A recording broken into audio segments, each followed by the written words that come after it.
அழகான காலை வேளையில் கண் விழிக்கும் முன்னே நம்ம எஃப்எம் சத்தம் கேட்குமே.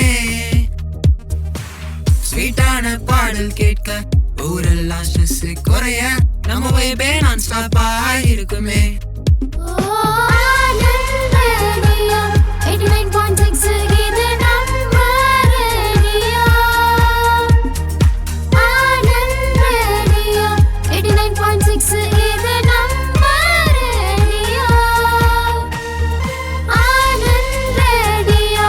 ஊரெல்லாம் கேட்க போறோம், கவலைகள் மாறப்போ.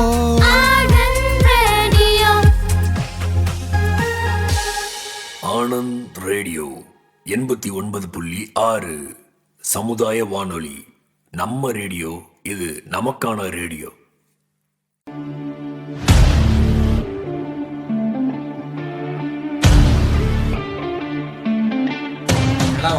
நேற்று படத்துக்கு வரேன்னு சொல்லிட்டு வரவே இல்லை.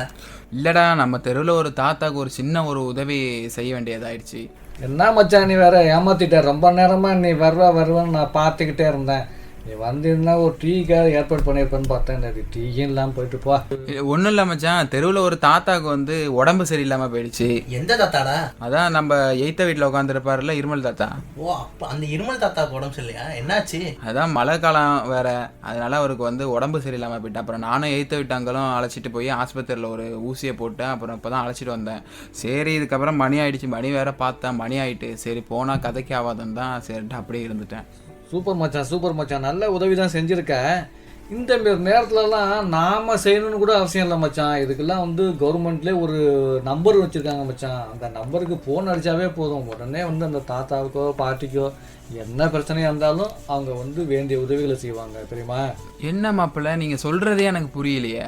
ஆமாம், ஒரு ஸ்கீம் இருக்குது, எல்டர் லைன்னு சொல்லிட்டு ஒரு நம்பர் இருக்குது. அந்த நம்பருக்கு அடித்தாவே போதும், யார் எங்கேருந்து பேசுகிறீங்க, எந்த இடத்துலேருந்து பேசுகிறீங்கம்பாங்க, என்ன செய்தின்னு கேட்பாங்க. செய்தியை சொன்னோம்னா உடனே இன்னொரு நம்பரை கொடுத்து இங்கே தகவலை கொடுங்கம்பாங்க.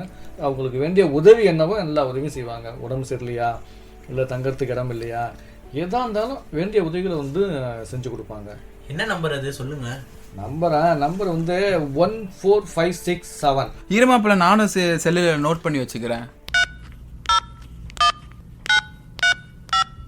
நம்ம எத்தனையோ நம்பர் வச்சுருப்போம், என்ன நம்ம எவ்வளோ நம்பர் வச்சுருப்போம். இந்த நம்பரை நோட் பண்ணி அவசியம் எல்லாருமே வச்சுக்கணும் நம்ம மொபைலில். இருமாப்பிள்ள, உடனே நான் குரூப்பில் போடுறேன் அந்த நம்பரை.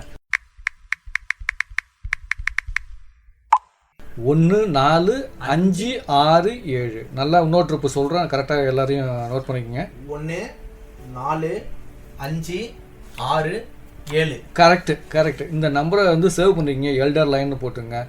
நம்ம நண்பர்கள் எல்லாத்தையும் சொல்லுங்கள், எங்கே இருந்தாலும் சரி, எந்த இடத்துல இருந்தாலும் சரி, யாருக்கு இருந்தாலும் சரி, ஒரு ஹெல்ப்னா இந்த நம்பருக்கு அடித்து உடனே சொன்னோம்னா அந்த வயசானவங்களுக்கு, அந்த மூத்தவங்களுக்கு வந்து உதவி செய்வாங்க. சரி மாப்பிள்ள, அடுத்த வாரம் எந்த படத்துக்கு போகிறது? அடுத்த வாரத்துக்கா? இந்த வாரம் தான் ஏமாத்திட்டேன், அடுத்த வாரம் வச்சு போகலாமே. சரி மச்சான், போயிட்டு வரோம் மச்சான்.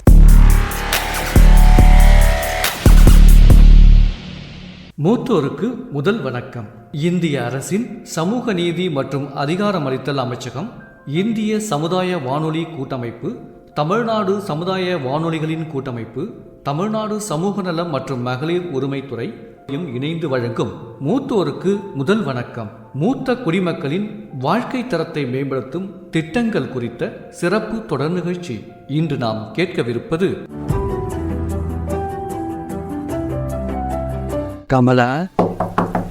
கமலா, சீக்கிரம் கதவை திறம்மா.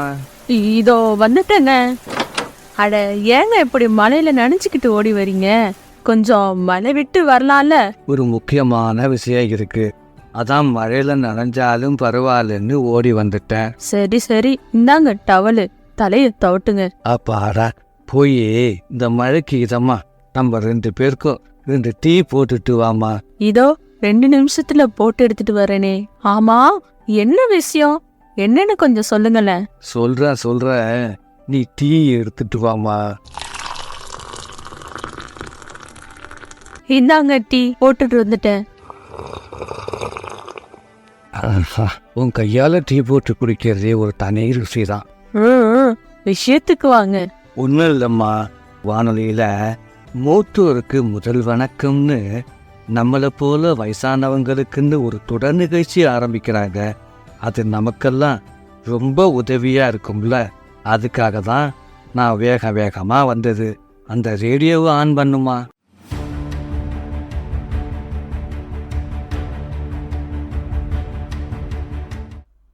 நேயர்கள் அனைவருக்கும் அன்பு பணிந்த வணக்கம்.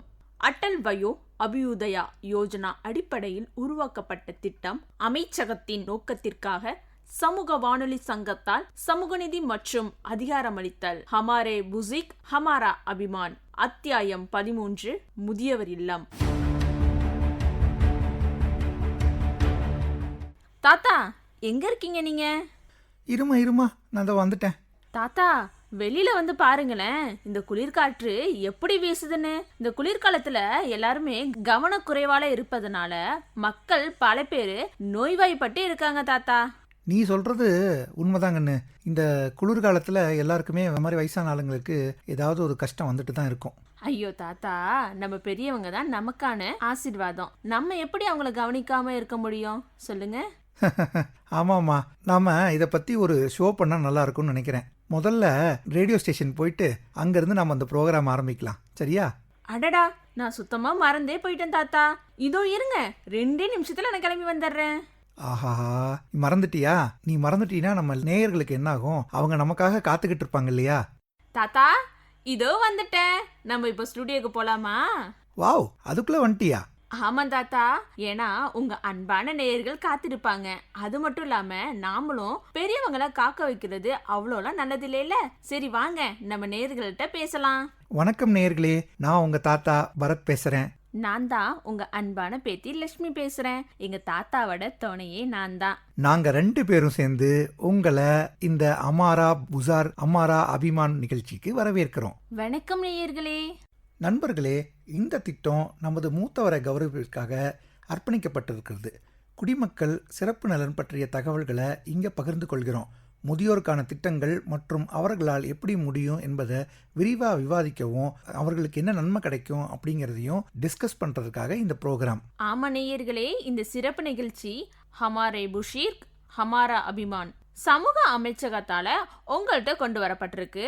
இது நீதி மற்றும் அதிகாரமளித்தல் இந்திய அரசு மற்றும் சமூக வானொலி நிலையங்கள்லாம் இணைந்து நடத்துகிறாங்க. நீ சொல்கிறது உண்மையாலுமே கரெக்டு. அது மட்டும் இல்லை நண்பர்களே, சமூக நீதி மற்றும் அதிகாரம் அமைத்தல் அமைச்சகம் உறுதி பூண்டுள்ளது. நபர்களுக்கான புதிய கொள்கைகள் திட்டங்களை தொடர்ந்து உருவாக்குது இந்த அமைச்சகம். ஊனமுற்றோர், பிற்படுத்தப்பட்ட மற்றும் மிகவும் பிற்படுத்தப்பட்ட வகுப்பினர், மூத்த குடிமக்கள், அதுக்கப்புறம் சமூகத்தை மேம்படுத்துவதற்காக பிற சிறப்பு குழுக்களை, நீதி மற்றும் நல்வாழ்வு முதலிய எல்லாவற்றையும் இந்த அமைச்சகம் பார்த்துக்குது. அது மட்டும் இல்லை, நேற்று ஒரு பெரியவரை பார்த்தேன். அவர் உன்னை பற்றி புகழ்ந்து பேசினார். என்ன தாத்தா சொல்றீங்க? என்ன புகழ்ந்தாங்களா? உண்மையிலேவா? எதுக்கு தாத்தா? அவர் சொன்னார், உங்களுக்கு இந்த மாதிரி ஒரு பேத்தி கிடைக்கிறத பார்த்து எனக்கு பொறாமையாக இருக்குது. அவர் இன்னொன்னும் சொன்னார், உன்னுடைய நிகழ்ச்சியை தொடர்ந்து பார்க்குறாராம். உன்னுடைய வாய்ஸும் உன்னுடைய குரலும் உன்னுடைய செய்திகளும் அவருக்கு ரொம்ப பிடிச்சிருக்கான். சரி தாத்தா, நிறுத்துங்க. போதும் போதும் என்ன புகழ்ந்தது. அவர் உங்ககிட்ட ஒரு கேள்வியும் கேட்க சொன்னாருமா. அவருக்கு வயசானதுனால நடக்கிறதுல கொஞ்சம் கஷ்டமா இருக்கான். அவருக்கு இந்த வாக்கர்னு சொல்றாங்க இல்லையா, அது வேணுமா? அதுக்கு நம்ம கவர்மெண்ட்ல ஏதாவது திட்டம் இருக்கான்னு கேட்க சொன்னாரு. ஆமா தாத்தா, கண்டிப்பா இருக்கு. அட்டல் வயோ அபியுதயா யோஜனா நிச்சயமா இவங்களுக்கு செய்யும். ஓ அப்படியா? அதை பத்தி எங்களுக்கும் சொல்ல. கண்டிப்பா சொல்றேன் தாத்தா. இந்த திட்டம் அட்டல் வயோ அபியுதயா. இந்த திட்டம் அரசாங்கத்தால இயங்குகிறது. இந்த திட்டத்தோட அத்தியாவசிய உதவி பாத்தீங்கன்னா, நடக்க முடியாதவங்களுக்கு நடைபழகும் அந்த உபகரணத்தையும், காது கேளாமை உள்ளவர்களுக்கு காது கேட்கும் கருவியும், பார்வை குறைபா உள்ளவங்களுக்கு கண்ணாடி மற்றும் பல வசதிகளை செஞ்சுட்டு வராங்க. Wow, super. அது எங்களுக்கு உண்மையாலுமே உபயோகமா இருக்குமா? அது மட்டும் இல்லை தாத்தா, உங்களுக்கு வேற ஏதாவது சிக்கல் இருந்தாலும் 1456 இந்த நம்பருக்கு கால் பண்ணி பேசுங்க. நிஜமாலுமே இந்த நம்பர் பார்க்கறதுக்கு ஒரு மந்திரம் மாதிரி இருக்கு. ஈஸியாக ஞாபகம் வச்சுக்கிறதுக்கு ஹெல்ப்ஃபுல்லாக இருக்கும். அது மட்டும் இல்லை, அந்த நேற்று பார்த்தேன் இல்லையா, அந்த வயசானவர் சொன்னார், அவர் தனியாக தான் வாழ்கிறாராம். அவருக்கு வீடு கிடையாதான். அவருடைய பசங்க எல்லாம் அவரை விட்டுட்டு போயிட்டாங்களாம்.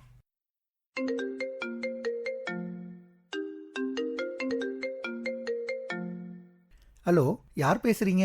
பாரத், எப்படி இருக்கீங்க? நான் சுகியா பேசுறேன். ஓ, சுகியா, எப்படி இருக்கீங்க? உங்கள் குரலை கேட்கறதுக்கு எவ்வளோ சந்தோஷமாக இருக்குது தெரியுமா? உங்களை பார்த்து தான் ரொம்ப நாள் ஆச்சு. ஆமாம் பாரத், என்னன்னு சொல்றது, என் பிள்ளைங்க எல்லாம் சின்ன பசங்களா இருந்துட்டு இருந்தாங்க. எப்படிதான் வளர்ந்தாங்கன்னு தெரியல, திடீர்னு பெரிய மனுஷங்களா மாறிட்டாங்க. வேற ஏன் உங்கள் குரல் ஒரு மாதிரி இருக்கு? சுகியா, நல்லா இருக்கீங்களா? ஏதாவது பிரச்சனையா? இப்பெல்லாம் என் பிள்ளைங்களுக்கு ஏதாவது பண்டிகை வந்தாதான் என்ன நினைக்கிறாங்களே. இன்னும் சொல்லணும்னா, நான் வீட்டுல தனியா தான் இருக்கேன் பாரு. என் வீட்டை சுத்தி சுத்தி தான் நான் நடந்துட்டு இருக்கேன். ஆனால் உங்கள் குழந்தைங்க ரொம்ப புத்திசாலிங்களாச்சே, அப்படி தானே? ஆமாம் பாரத், அவங்க ரொம்பவே புத்திசாலிங்க தான். நான் இப்போ எப்படி இருக்குன்னு கூட அவங்களுக்கு தெரியாது. பெத்த தாயை தனியாக விட்டுட்டு போயிட்டாங்கல்ல. என்ன ஒரு வாட்டி கூட அவங்க பார்த்துக்கவே இல்லைல்ல. சேச்சா, அப்படிலாம் சொல்லாதீங்க. நாங்கள்லாம் உங்களுக்காக இருக்கோம். ஆனால் நீங்கள் ரொம்ப அதிர்ஷ்டசாலி தான் பாரத். உங்கள் பேத்தி எத்தனை நல்ல விஷயத்த மற்றவங்களுக்காக எடுத்து சொல்கிறாங்க, உங்களை எப்படி பார்த்துக்கிறாங்க. நான் தான் இந்த நோயோட, சரி விடுங்க, அதெல்லாம் ஏன் இப்போ பேசிக்கிட்டு. எனக்கு இப்போ ரொம்ப சந்தோஷமா இருக்கு. அதுக்கு காரணமே உங்கள் பேத்தி தான். சொல்லுங்க சுகியா, நான் என்ன சொல்லணும்? உங்களுக்காக லக்ஷ்மி ஒரு தீர்வு சொல்லுவாங்க. பாட்டி, எப்படி இருக்கீங்க? என்ன ஆச்சு? உங்க பிரச்சனையை கொஞ்சம் சொல்லுங்க. நல்லா இருக்க லட்சுமி. ஏதோ நீங்க மூத்தவங்களுக்கான திட்டங்கள் நிறைய இருக்குன்னு சொல்லியிருக்கீங்க, அதை பத்தி நிறைய பேசியிருக்கீங்க, அது எல்லாத்தையும் கேட்டிருக்கம்மா. ஆனா இந்த வயசானவங்க தங்குறதுக்கு ஏதோ வீடு மாதிரி ஏதோ இருக்குன்னு சொன்னீங்கல்ல, அதை பத்தி கொஞ்சம் சொல்லுங்களேன். ஆமாம்மா, அவருக்கு சொல்லுமா. என்கிட்ட கூட நிறைய பேர் இந்த கேள்வியை கேட்டிருக்காங்க. அது என்னென்னு சொல்லுங்க. பாட்டி, அதுக்கெல்லாம் கவலையே படாதீங்க பாட்டி. நம்ம எஃப்எம் எப்போதுமே கேட்டுட்டுருங்க. அதில் நாங்கள் விரிவாகவே சொல்கிறோம். முதியவர் இல்லம் இல்லைனா முதியவர் பராமரிப்புலன்னு கூட சொல்லலாம். இங்கே பார்த்தீங்கன்னா முதியவர்களுக்கு தேவையான அத்தியாவசிய சேவைகள் எல்லாமே இந்த இடத்துல கொடுத்துட்ருக்காங்க. அவர்களின் அன்றாட வாழ்வில் அவங்களுக்கு தேவையான வசதிகள் அந்த இடத்துக்கு குறிப்பாக வழங்க முடியாத முதியவர்களுக்காக இது உருவாக்கப்பட்டது. அவர்களின் குடும்பம், உதவி தேவை அல்லது போராடுறவங்களுக்கு முதியவர்களும் இருக்கு. இந்த இல்லம் பாதுகாப்பாகவும் இருக்கும், முதியவர்களுக்கு தேவையான எல்லா வசதிகளும் இருக்கும், அவங்களுக்கு ஆதரவாகவும் இருக்கும். நீ சொல்றது கரெக்டுமா. இது ஒரு அற்புதமான திட்டம். ஆனால் இதுக்கான இடங்கள் எங்கே இருக்கு? இங்கே என்னென்ன ஃபெசிலிட்டிஸ் கொடுப்பாங்க? தாத்தா, முதியவர் இல்லத்தில் பார்த்தீங்கன்னா முதியவர்களோட ஆரோக்கியம், அவங்களோட பாதுகாப்பு, அப்புறம் அவங்களோட வாழ்க்கை தரத்தை ரொம்பவே கவனிச்சு பார்ப்பாங்க. முதியவங்களுக்கு தேவையான நிறைய வசதிகளும் கொடுத்துட்டு இருக்காங்க. அவங்களுக்கு தங்குற இடம்னு பார்த்தீங்கன்னா அவங்களுக்கு தனியாக ஒரு அறையும் கொடுத்துட்றாங்க. உணவுன்னு பார்த்தீங்கன்னா அவங்களுக்கு சத்தான உணவும் சுத்தமான தண்ணியும் கொடுக்குறாங்க. அது மட்டும் இல்லாமல் அவங்களுக்கு மருத்துவமும் அங்கேயே பார்க்குறாங்க. அது மட்டும் இல்லாமல் வழக்கமாக சுகாதார பரிசோதனையும் செய்கிறாங்க. மருத்துவ மேலாண்மையும் அங்கேயே இருக்கு. அவங்களுக்கு அவசர மருத்துவ சேவை தேவைப்பட்டா டாக்டர் அவங்க இல்லாத பட்சத்திற்கு செவிலியர்களுக்கு உடனே கால் செஞ்சிருவாங்க. அவங்களோட சமூக மற்றும் மன ஆதரவுக்கு நிறைய பொழுதுபோக்கு நிகழ்ச்சிகளாக இசை, விளையாட்டு, யோகா மற்றும் திருவிழா மாதிரி கொண்டாடுவாங்க. அது மட்டும் இல்லாம அங்க பிறந்தநாள் நிகழ்ச்சியும் கூட கொண்டாடுவாங்க. ஆலோசனை சேவைகளும் இருக்கு. அந்த இடம் பாதுகாப்பா இருக்குமாமா? ஐயோ தாத்தா, உங்க பாதுகாப்புக்கு பஞ்சமே இல்லாத அளவுக்கு 24 மணி நேரமும் அங்க கேமரா மூலியமா உங்களை கண்காணிப்பாங்க. அது மட்டும் இல்லாம பயிற்சி பெற்ற ஊழியர்களும் அங்க இருப்பாங்க. உங்களோட கூடுதல் பாதுகாப்பா இன்னும் பாத்தீங்கன்னா மத நடவடிக்கைகளான பிரார்த்தனை இடங்களும், தனிப்பட்ட உதவி, அதாவது ஒருத்தவங்களுக்கு குளிப்பது மற்றும் உடை மாற்றுவது போன்றவற்ற உதவிகளும் கிடைக்கும். மருத்துவர் வருவதற்கான போக்குவரத்து சேவைகளும், அது மட்டும் இல்லாம நூலகம், இணைய வசதிகளும் கூட அங்க இருக்கு. ஆனால் லக்ஷ்மி, நான் கேள்விப்பட்டிருக்கேன் ஒரு சில நோய்வாய்ப்பட்ட முதியோர்களை நர்சிங் ஹோம்ஸ்க்கு அனுப்புகிறாங்க. அதுவும் நம்மளுடைய முதியோர் இல்லம் மாதிரி தான் இருக்குமா? தாத்தா, முதியோர் இல்லம் நிறைய வகையில் இருக்கு.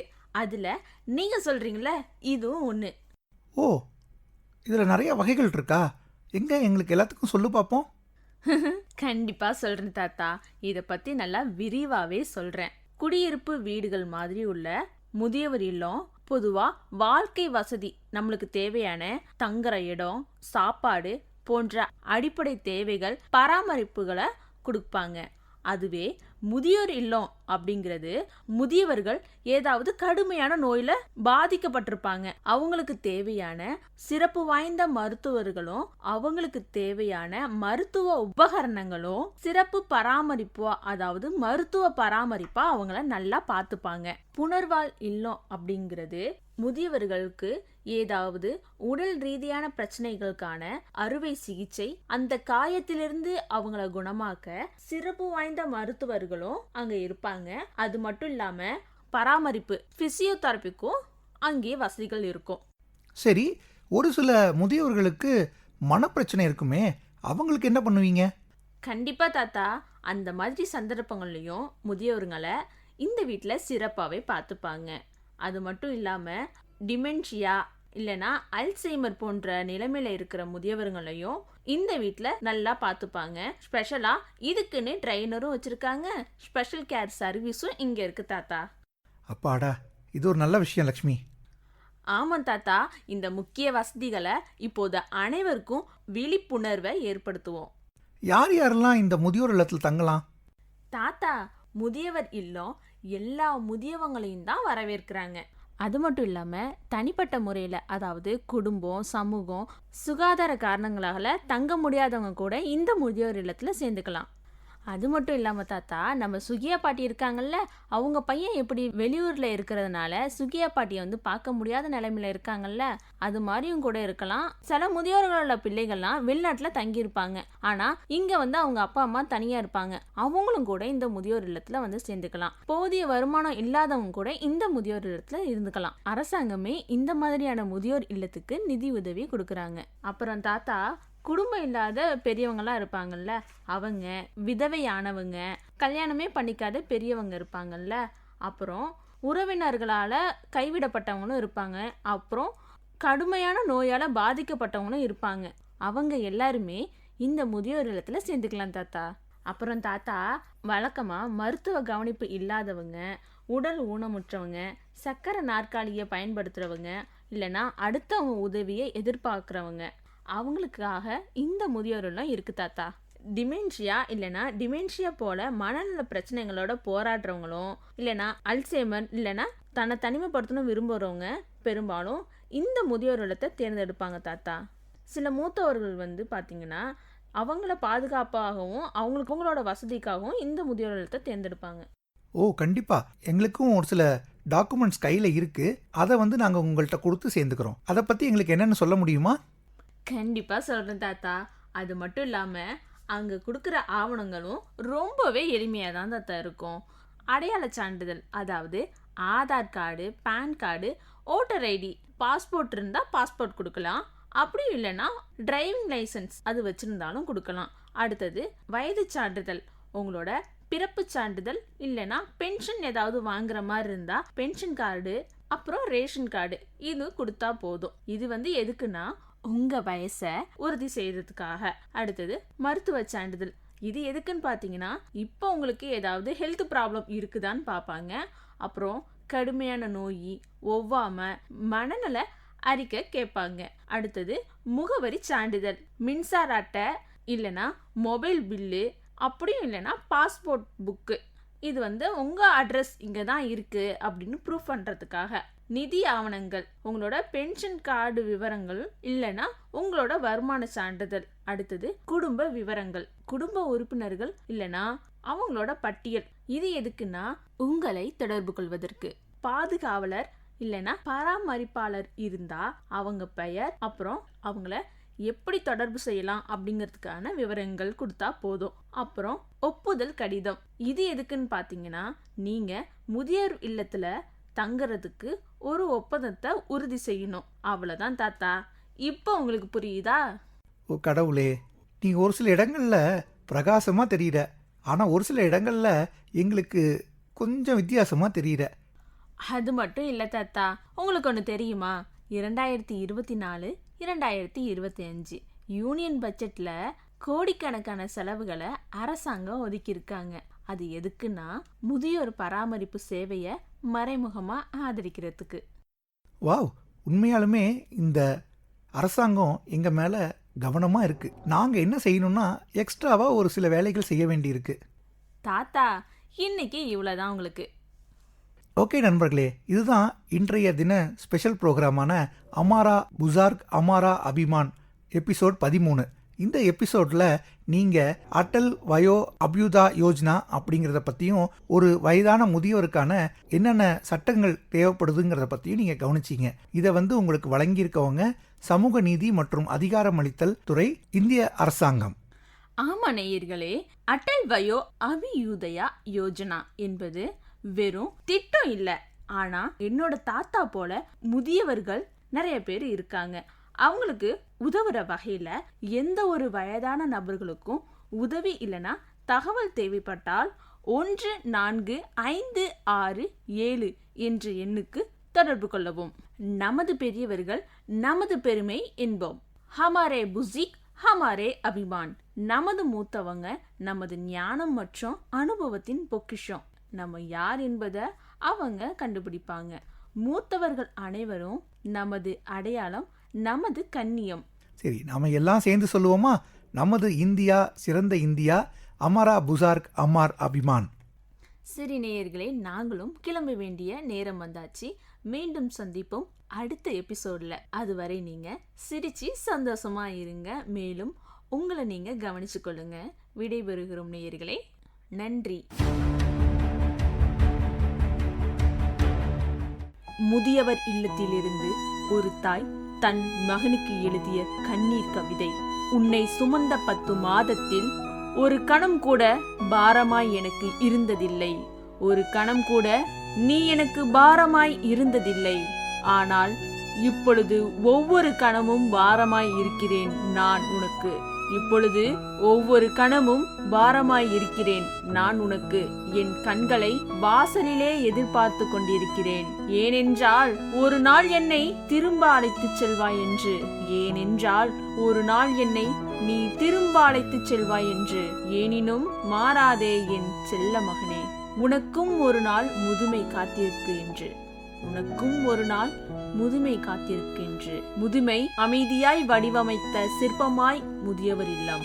நீ என்னை கை விட்டதனால் நான் உள்ளேன் இந்த முதியவர் இல்லத்தில். நீ என்னை கை விட்டதனால் நான் உள்ளேன் இந்த முதியவர் இல்லத்தில். உன்னை நான் கை விட்டிருந்தால் நீ இருந்திருப்பாய் அனாதை இல்லத்தில். நான் உன்னை கை விட்டிருந்தால் நீ இருந்திருப்பாய் அனாதை இல்லத்தில். உயிர் பெற்றவர்கள் சுதந்திரமாய் வெளியில். உயிர் பெற்றவர்கள் சுதந்திரமாய் வெளியில். உயிர் கொடுத்தவர்கள் வலியோடு சிறையில். உயிர் கொடுத்தவர்கள் பலியோடு சிறையில். யார் கண்களுக்கும் தெரியாத பல ஆயிர உயிரினுள் கடவுளின் இருப்பிடம் இந்த முதியவர் இல்லம். யார் கண்ணிலும் தெரியாத பல ஆயிர உயிருள்ள கடவுளின் இருப்பிடம் இந்த முதியவர் இல்லம். ஈரெடுத்த அன்னைக்கு முதுமையில் அன்னம் இடுப்பது 1000 ஆலயத்தில் உள்ள இறைவனுக்கு பூசை செய்வதை விட மேலானது. முதியவர் இல்லத்தில் நான் இங்கு மகிழ்ச்சியாக உள்ளேன்.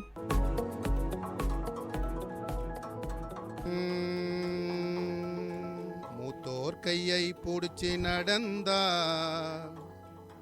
குடும்பம் அழகாக மாறும். அவர் ஆசைப்பட்டு கொஞ்சும் போது குடும்பம் அழகாக மாறும். பார்க்கத்தான் ஆளு கொஞ்சம் தளர்வாக இருப்பாரு. பிச்சிப்பூ போலத்தான் எங்களையா சிரிப்பாரு. பார்க்கத்தான் ஆளு கொஞ்சம் தளர்வாக இருப்பாரு.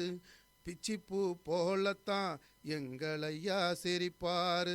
மூத்தோர் கைய பிடிச்சி நடந்தா குடும்பம் அழகாக மாறும். அவர் ஆசைப்பட்டு கொஞ்சும் போது குடும்பம் அழகாக மாறும். சமுதாய வளம் பெறவே மூத்தோர் சொல்லை கேட்போமே.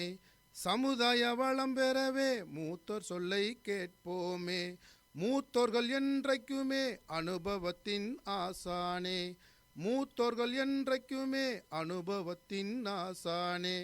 அவர் வழி நாம் நடந்தால் கவலைகள் தீர்ந்திடுமோ.